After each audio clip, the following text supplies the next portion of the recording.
eo amin'ny ady amin'ny tsy fandriam-pahalemana kosa indray dia mitohatra ny ady ataon'ny polisy manoloana izany. Saron'ny polisy ary Angelo izay mpikambana amina andianjola eto Andrenivohitra manafika mpanjinjara fanamono tena asa ratsy ny Angelo sy ny namany ka vao ny asa botsilaza toy izy ireo no nanao ny asa ratsiny dia izao tratra izao.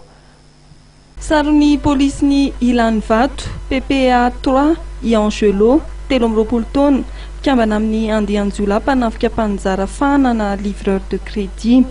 Mpanjara fana iray no voatafika ny sabotsy teo teny Anosipatrana tokony tamin'iray oratoandro.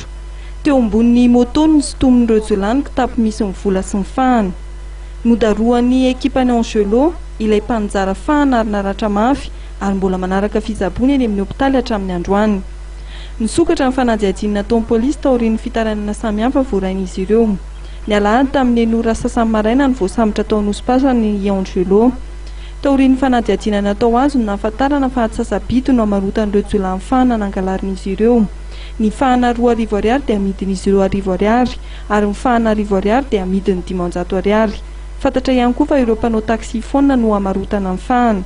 Efa nigadra ary anisan'ireo nahazo famelan-tsazy avy amin'ny filoham-pirenena ny volana janoary lasa teo i Angelo izao tratra nanao ny asa ratsin'izao indray. Mbola karohana kosa ny namany Angelo Rola.